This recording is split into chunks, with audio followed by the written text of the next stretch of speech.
जो सर पे रखने को मिल जाए नाल पाके हुजूर, तो फिर कहेंगे कि हाँ ताजदार हम भी हैं। अपनी बात को शुरू कर रहा हूं। देखें, आप ये समझ के तकरीर सुने कि ये आपकी जिंदगी की आखिरी तकरीर है, और अगर आप ऐसा सब नहीं समझेंगे तो मेरी तकरीर आपके लिए फायदा नहीं पहुंचाएगी। चूंकि हुजूर फरमाते हैं कि हर नमाज को आखिरी समझकर पढ़ो। गौसुल आजम शेख अब्दुल कादिर जीलानी इस हदीस पर गुफ्तगू करते हैं तो इरशाद फरमाते हैं, अगर तुम हर नमाज को आखिरी नहीं समझोगे तो पूरी जिंदगी मुर्गे की तरह ठोंगे मारोगे, नमाज का तुमको मतलब समझ नहीं आएगा। हो सकता है कि ये तकरीर करने वाले की आखिरी तकरीर हो। अगर यूं हो सकता है तो यूं भी हो सकता है कि जो सुन रहा है उसमें से कोई एक शख्स ऐसा बैठा हो जो आखिरी बार नसीहत सुन रहा है। अभी मैंने जुमे में अपने मोहल्ले की मस्जिद में तकरीर की, और तकरीर मेरी तौबा के ऊपर थी 3 हफ्ते पहले जुमे के दिन। तो एक साहब जुमे के बाद अपनी काम के लिए निकले और उसी तकरीर के बाद उनका इंतकाल हो गया। तो हो सकता है कि हम में से कोई ऐसा आदमी बैठा हो। मौलाए कायनात फरमाते हैं कि मौत की फिक्र गुनाहों से रोकती है, जिंदगी की उम्मीद गुनाह करवाती है।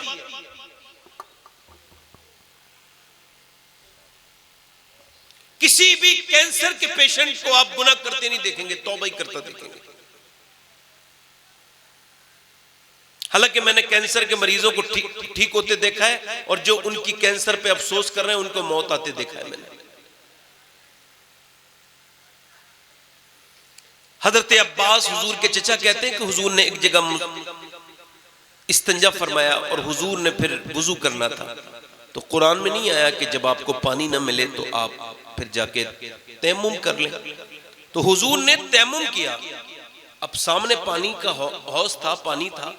हजरत अब्बास ने अर्ज की, हुजूर ये राज समझ नहीं आया, हुजूर सामने पानी है, यहाँ वुजू फरमाया। तो हुजूर ने इरशाद फरमाया, मेरे चचा, मैं वहां तक पहुंचने की उम्मीद नहीं रखता, और मैं अपने रब की बारगाह में बेवुजू हाजिर नहीं होना चाहता। हालांकि हुजूर को यह भी पता है मैं कब मरूंगा और आप कब मरेंगे, मगर यह सबक है उम्मत के लिए। कितने भेजे उड़ गए, कितने नौजवान कानों में नीड लगा के घर से निकले और वापस नहीं आ पाए घर तक, मौत ने उन्हें आ लिया। अगर आपको बहुत घमंड है अपनी जिंदगी पर, तो जाकर के आप अपने यहां के किसी पोस्टमार्टम हाउस में खड़े हो जाना। सुबह से लेकर दोपहर तक, दोपहर से लेकर शाम तक पोस्टमार्टम हाउस में पोस्टमार्टम होने वाली बॉडियों की लाइन लगी हुई है। बड़े बड़े तकब्बुर करने वालों की लाशें लाइन में लगी हैं कि कब उनका नंबर आए। मौत तो मेरे भाइयों आनी है, मगर खुदा ना करे अगर मौत के वक्त ईमान छिन जाए तो। और ईमान जब अंदर होता है तो ईमान गुनाहों से बचाता है। यानी हुजूर फरमाते हैं मोमिन पर गुनाह ऐसा है कि जैसे उसके ऊपर पहाड़ है, कोई सख्त भारी चीज है, और मुनाफिक पर ऐसा है गुनाह कि जैसे उसके कांधे पर कोई जो मक्खी बैठी थी, कोई हल्की सी चीज थी, उसने उसको झाड़ दिया। हज़रत सैयदना अबू हुरैरा मुहद्दिस हैं, सहाबी हैं, आप उन्हें जानते नहीं कि जानते हैं। उनके इंतकाल का वक्त करीब है तो वो रो रहे हैं, और वो बच्चों की तरह रोते हैं। कभी सुर्ख रंग होता है, कभी पीला रंग होता है, कभी सुर्ख होता है, कभी बच्चों की तरह बिलखते हैं। किसी ने पूछा कि इतने बड़े सहाबी को क्या मौत से डर लगता है? कहा नहीं नहीं, मैं मौत से नहीं डर रहा हूँ, बल्कि मुझे हुजूर की हदीस याद आ रही है। अल्लाह के रसूल फरमाते हैं जब बंदा मरता है तो मरने से पहले उसको ये बता दिया जाता है कि तू जन्नत में जा रहा है या जहन्नम में जा रहा है। तो मैं अपने रब की बारगाह में अर्ज कर रहा हूँ, मालिक, अबू हुरैरा बहुत गुनहगार है और उसकी मौत का वक्त करीब करीब है। ऐ मालिक इसके गुनाहों को माफ कर देना और इसको जन्नत की बिशारत देना, इसको जहन्नम से बचा लेना मेरे मालिक, चूंकि ये मौत का बिल्कुल वक्त करीब है। अगर तूने इस वक्त अबू हुरैरा पे करम न किया तो अबू हुरैरा बर्बाद हो जाएगा। ऐ मेरे मालिक अबू हुरैरा बर्बाद हो जाएगा। जरा तवज्जो तो करें, इतने बड़े सहाबी को इतनी फिक्र है और हमको तो बिल्कुल भी कोई फिक्र नहीं है। हम तो बिल्कुल जो है वो खौफे खुदा से बिल्कुल जो है वो अपने हाथ धो बैठे, बिल्कुल दूर हो गए अल्लाह के खौफ से। हमें न जाने किसने कैसी कैसी बातें सुनाई, न जाने किस किस बातों में आकर के हमने अल्लाह से डरना ही छोड़ दिया है। हालांकि मोमिनीन की पहचान डरना है, मोमिनीन की पहचान अल्लाह के सामने रोना है, मोमिनीन की पहचान यही है कि वो अल्लाह के सामने गिड़गिड़ाते हैं, वो अल्लाह के सामने रोते हैं, वो अल्लाह के सामने गिड़गिड़ाते हैं। आज ये बस मुसलमानों से उठता चला जा रहा है। मेरी बात पे गौर कीजिए। हजरत सैयदना इमाम हसन बसरी रदी अल्लाह तआला अन्हु, अच्छा ये हजरत मौला अली के खलीफा भी हैं, मुरीद भी हैं। ये जो है ना, इन्होंने उम्म सलमा सैयदा उम्मे सलमा का दूध पिया है, उम्मुल मोमिनीन का। और ये बयान करते हैं कि इनका एक हाफिज था, इनका मुरीद, बेहतरीन हाफिज, पक्का टनाटन कारी हाफिज।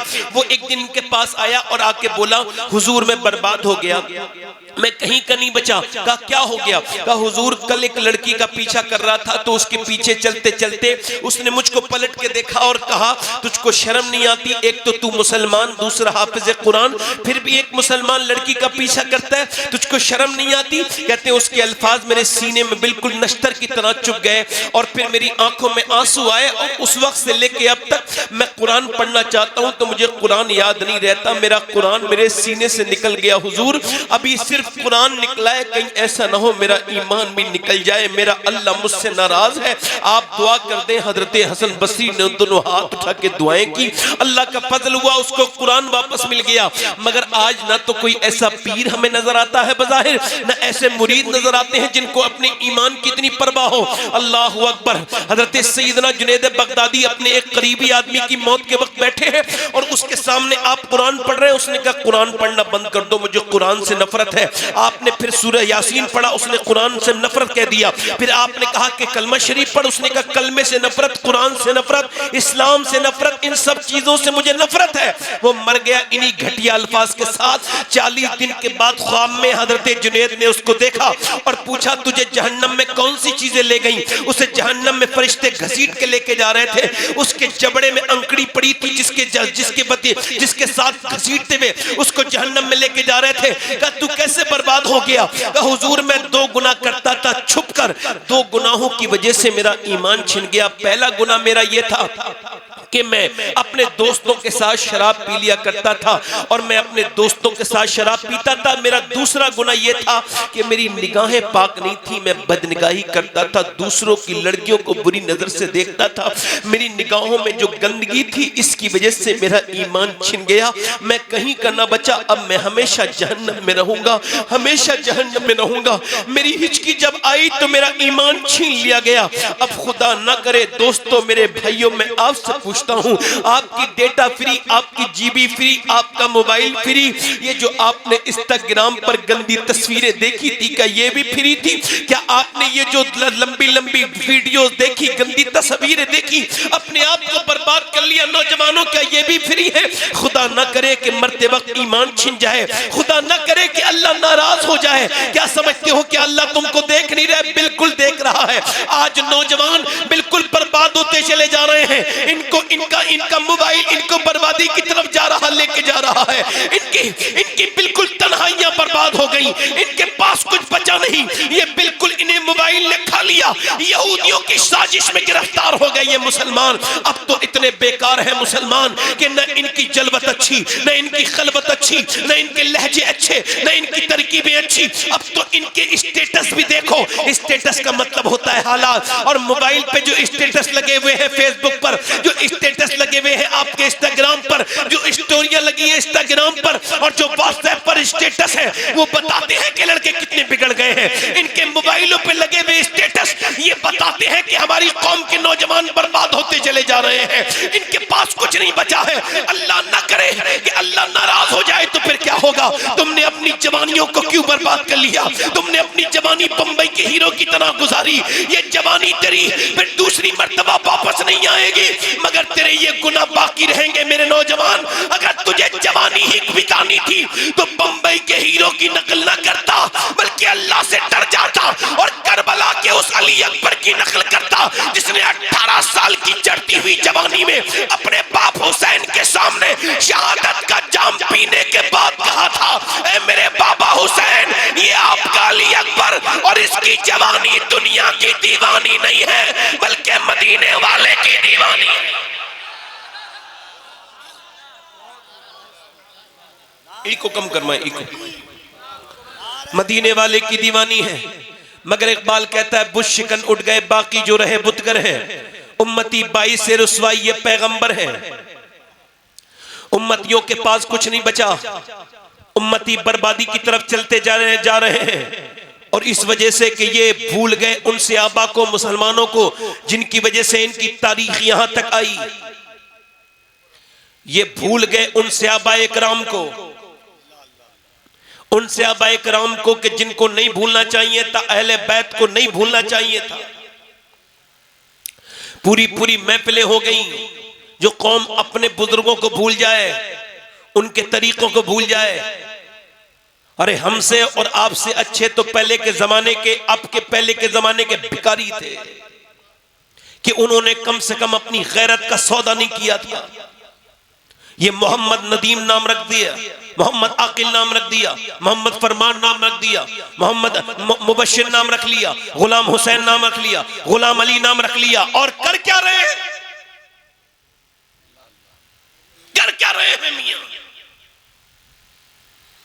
हमारी जिंदगियां बर्बाद होती चली गई उस वजह से कि हमने सहाबाए किराम को भुला दिया और औरतों ने भी भुला दिया सहाबियात को, ये भी भूल गई। और औरतें भी बर्बाद हैं, इस वक्त के मर्द भी बर्बाद हैं। खूब शोर मचाओ, नारे लगाओ, मगर मेरे दिल को इत्मीनान इन सब चीजों से नहीं होता। मैं ये सोचता हूं कि क्या हम लोग ऐसा तो नहीं है कि हवा हवाई की जिंदगी जी रहे हैं? ऐसा तो नहीं है कि लोग कहते हैं हुकूमत बड़ी जालिम है, हुकूमत ने बड़ा जुल्म किया है। पूछो क्या जुल्म किया? कहने लगे बड़ा जुल्म किया। मैंने कहा हाँ, हुकूमत तो जालिम है। एक साहब बोले हिंदुस्तान के हालात बड़े खराब हैं। मैंने कहा अच्छा, ये हालात आपने खराब किए? बोले नहीं। मैंने कहा आप ठीक कर सकते हैं? बोले नहीं। मैंने कहा फिर वो जो आप कर सकते हैं वो करिए ना। हालात अगर हिंदुस्तान के अच्छे नहीं है तो आपके हालात कहाँ के अच्छे हैं? अगर हुकूमत जालिम है तो आप कम जालिम है। 5 वक्त की अजानें हुई, आप मस्जिद में नहीं गए, आपसे बड़ा भी जालिम कोई होगा? क्या आप अपने आप को जालिम नहीं समझते? ये आप बैठ करके चौराहे पे क्या बातें करते हैं, फलानी हुकूमत ऐसी ऐसी वैसी हुकूमत, ट्रेनों में वही बातें, हर जगह वही बातें। अरे अल्लाह ने तुम्हें बैठ करके गपशप लड़ाने के लिए, गीबतें करने के लिए चौराहे पे पैदा नहीं किया, बल्कि मस्जिद में बैठ के अपने नबी पर दुरूद पढ़ने के लिए पैदा किया। मगर जिस कौम को यही याद ना रहे कि वो किधर से चले थे। अरे हम तो 313 थे। कितने थे वो? तो बोलो 313। जल्दी बोलो कितने थे? 313 मुसलमान थे पूरी दुनिया में, सिर्फ 313, कोई नहीं है इसके अलावा। और उनके पास कोई वसाइल भी नहीं, और उन्हें मिटाने के लिए फौज भी मक्के से चली है, और वो भी इतने ओवर कॉन्फिडेंस में। अबू जहल इतनी ताकत के साथ चला है, और वो इतनी ताकत के साथ है कि वो अपनी रस्सियों को हवा में उछालता है और कहता है इन रस्सियों में नबी को बांध के लेके आऊंगा। मक्के की औरतों ने अपने जेबरात उतार के अबू जहल के सामने ढेर लगा दिए और कहा हमारा सोना ले जाओ और नबी के दीन को खत्म कर दो। तो मदीने की औरतें आई, या रसूल अल्लाह, हमारे पास माल तो नहीं है, मगर ये 18 साल का लाल मौजूद है, इसको ले जाएं और दीन को बचा ले। नारे तकबीर, नारे रिसालत, अज़मत मुस्तफा, उर्से मुक़द्दस। वो कौन माएँ थी जिन्होंने मियाँ इतिहास लिख दिया? वो कौन माएँ थी जिन्होंने ऐसे बच्चे जने, ऐसे बच्चे जने कि ऐसे बच्चे फिर दुनिया में ना आ पाए? उन लोगों की कसमें आज भी दुनिया खाती है। इकबाल ने उन पर बड़ी बात कही। वो कहता है इकबाल के इस्लाम ने मुसलमानों का बहुत साथ दिया, मगर मुसलमानों ने नहीं दिया। मुसलमान तो इस्लाम से दूरी बना रखते हैं, अपनी फायदे की चीजें इनको खूब समझ में आती हैं। मुसलमान तो वो थे मियां 1000 का लश्कर जब मदीने की तरफ चला है, और जब मदीने के लोगों ने ये खबर सुनी है मेरे नबी पाक ने सहाबा को बुलाया है, अंसारों मुहाजिरीन 313 आके जमा हो गए। नबी पाक ने फरमाया बोलो क्या कहते हो, मैंने मक्का छोड़ा, मैं मदीने आ गया, अब वो मदीने के ऊपर हमला करने के लिए आ रहे हैं, इस्लाम को मिटाने के लिए आ रहे हैं, बोलो क्या कहते हो।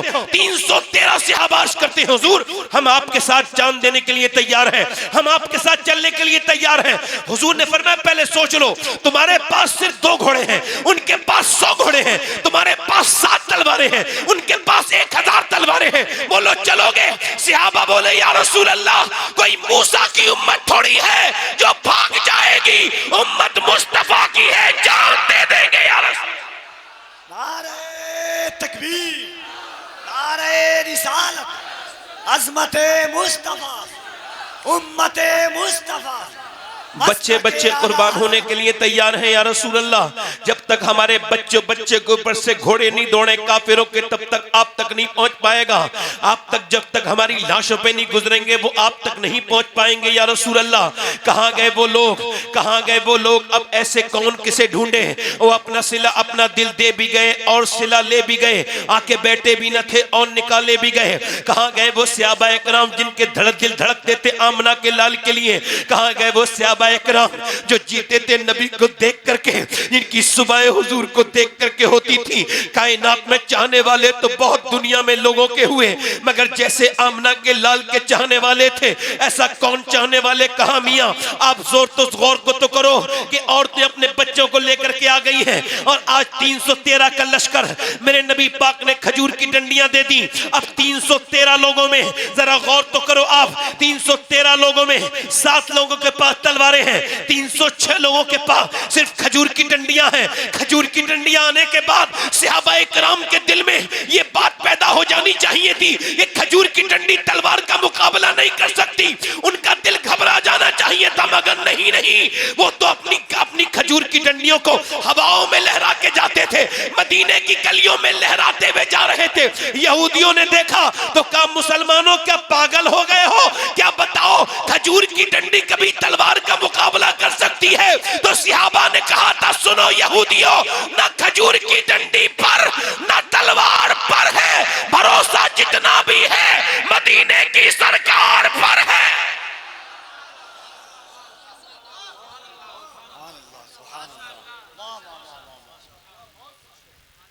निकले मदीने से निकलने के बाद निकलते मदीने से निकलने के बाद पहुंच गए 170 किलोमीटर दूर बद्र के मकाम पर। आज भी कोई भी जाकर के देख ले कि बद्र को अल्लाह ने अपनी आयत बताया। क्या बताया बोलो। और आज भी कोई जाके देख ले, आज भी कुरान की ये आयत बड़े बड़े जली लफ्जों में उसी बद्र के मैदान में लिखी हुई है। वलक़द नसरकुमुल्लाहु बिबदरिन व अंतुम अज़िल्ला। जाकर के देखो कि अल्लाह ने क्या फरमाया, वलक़द नसरकुमुल्लाहु बिबदरिन व अंतुम अज़िल्ला, के जाओ तो जाके देखो आप, और जाके देखो कि अल्लाह ने कैसी नुसरत के पैगाम भेजे। मगर ऐसे ही नहीं आए, उनके जज्बे देखो कि उनके पेटों पे पत्थर जो है, उनके पेटों पे रोटियां नहीं है, उन्होंने रोजे रखे हैं। और वो भी किस हाल में रोजे रखे हैं कि खजूर की गुठलियां चूस चूस करके रोजे रखे हैं, और फिर उसी को गुठली को उन्होंने जेब में रख लिया है, और ऐसे खजूर की गुठलियां खजूर की डंडियां लेके खड़े हैं। कि इनके मुकाबले में जो रात पूरी जिस कौम ने शराब पी है, जिस कौम ने पूरी रात औरतों का नाच देखा है, जिन्होंने भुने में गोश्त खाए हैं, ये उनके मुकाबले में जब उन्हें देखते हैं मुसलमानों को, तो ये कहते तुम्हें ऐसे मसलेंगे जैसे मक्खी और मच्छर को मसलते हैं, और तालियां बजा बजा के मुसलमानों की मजाक उड़ाते हैं। ये देखो तो ये आए हैं हमसे लड़ने, इनके पास तलवारें तक नहीं है, इनको मिटा के रख देंगे। जब वो ये बदतमीजियां करते थे, उसी रात मेरे पैगंबर ने अल्लाह की बारगाह में रुजू किया है।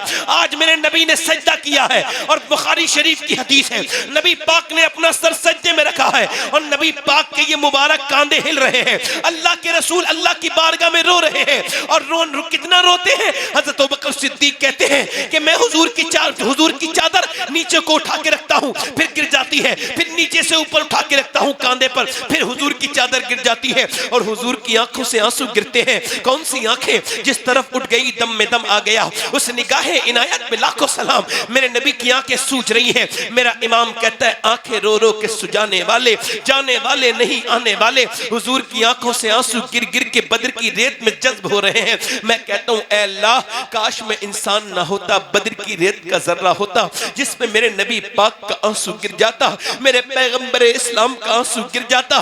मेरे नबी पाक आज अल्लाह की बारगाह में जो दुआ कर रहे हैं उसका लहजा अलग है, उसके अल्फाज थोड़े अलग हैं, उस दुआ का नाज थोड़ा अलग है। अर्ज करते हैं मेरे मालिक, मेरे परवरदिगार, जो मैंने मक्के में तकलीफें उठाई, जो मेरे ऊपर परेशानियां आई, जो मैंने मक्के में तकलीफें उठाई, जो मेरे ऊपर परेशानियां आई, मेरे परवरदिगार, जो मेरे ऊपर पत्थर मारे गए, जो मेरे ऊपर ऊंट की ओजड़ियां रखी गई और जो मेरे सर को दबाया गया, मेरे सर को फाड़ा गया, मेरी गर्दन को दबाया गया, और जो मंडियों में मेरे ऊपर जुल्म हुआ, जो मेरे रास्ते में कांटे बिछाए गए, ऐ मेरे परवरदिगार, जो मेरे कांटे में कांटे बिछाए गए और जो मुझे परवरदिगार सताया गया, जो शेबे अबी तालिब में मेरी बेटियां भूखी रही, 9 दिन के बाद मेरी बेटियों ने पेड़ के पत्ते खाए, मेरी फातिमा भूखी रही। ऐ मेरे परवरदिगार, मेरी खतीजा, मेरी शरीक हयात मेरी खतीजा भूखी रही और उसी भूख में उसका विसाल भी हो गया। ऐ अल्लाह, जो मैंने तकलीफें उठाई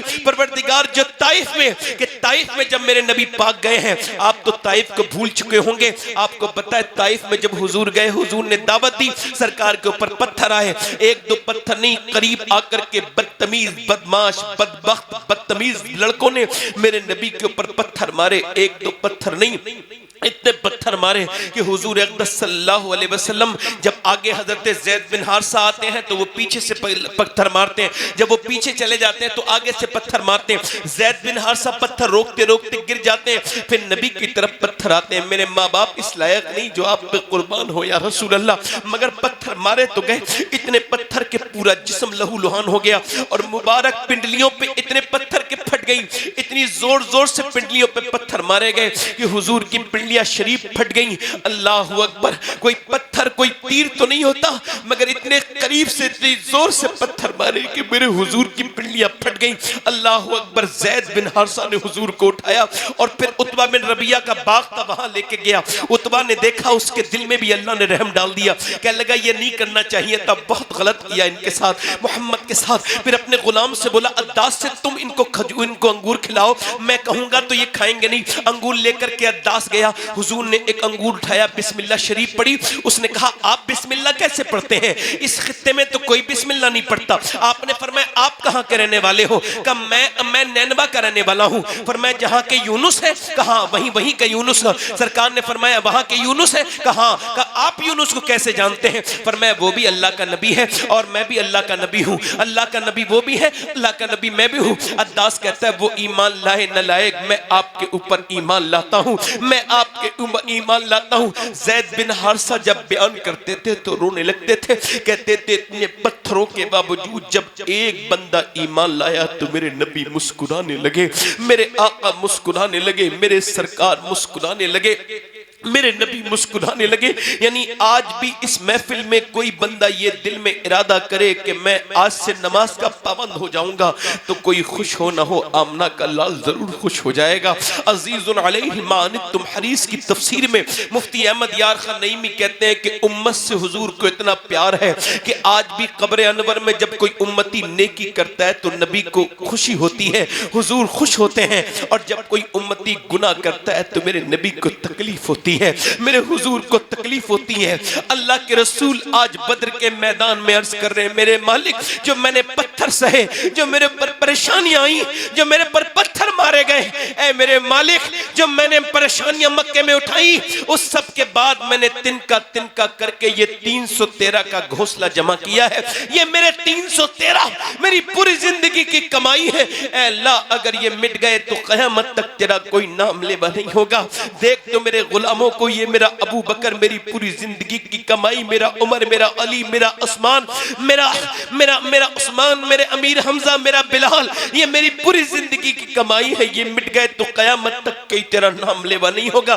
देख तो मेरे गुलामों को मालिक, इन्होंने कुछ खाया तक नहीं है, इन्होंने खजूर की गुठलियां चूस चूस करके रोजे रखे हैं, ये कैसे तेरे नाम पे जान देने के लिए आ गए हैं। ऐ अल्लाह, अगर ये मिट गए तो कयामत तक तेरा कोई नाम लेवा नहीं होगा। जब मेरे नबी ने रोना शुरू किया है, मेरा इमाम कहता है इजाबत का सेहरा, इनायत का जोड़ा, दुल्हन बन के निकली दुआए मोहम्मद, हुजूर ने सर उठाया और अचानक मेरे नबी मुस्कुराए। मैदान में हवा चली एक कोने में, हजरत अली अर्ज करते हुजूर ये कैसी हवा है? फरमाया हवा नहीं है, फरिश्ते जमीन पर उतरे हैं। अल्लाह ने 500 फरिश्ते लेके जिब्राइल को जमीन पे भेज दिया है। उसके बाद दूसरे कोने में हवा चली, अर्ज की हुजूर ये कैसी हवा है? फरमाया अल्लाह ने दूसरे मर्तबा पे मीकाईल को भेजा है और वो 500 फरिश्ते लेके आए हैं। अल्लाह की मदद आ गई। चलो मुसलमानों, मुसलमान चले। उधर से काफिर निकले, काफिरों ने कहा हमारे पास शमशीर है। सियाबा बोले हमारे पास नारे तकबीर है।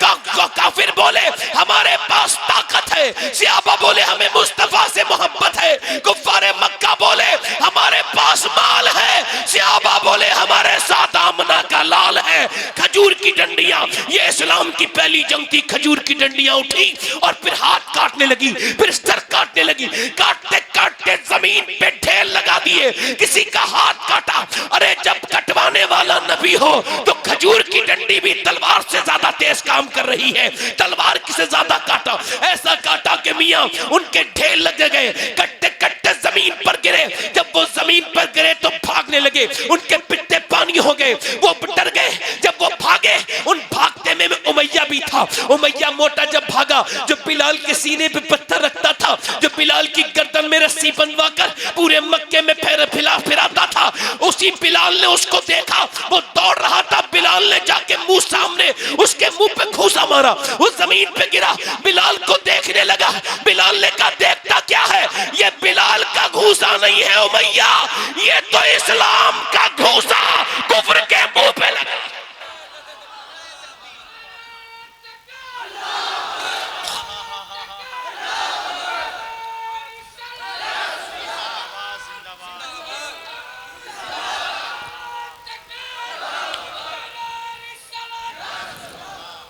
सत्तर कुफ्फारे मक्का मारे गए। कितने?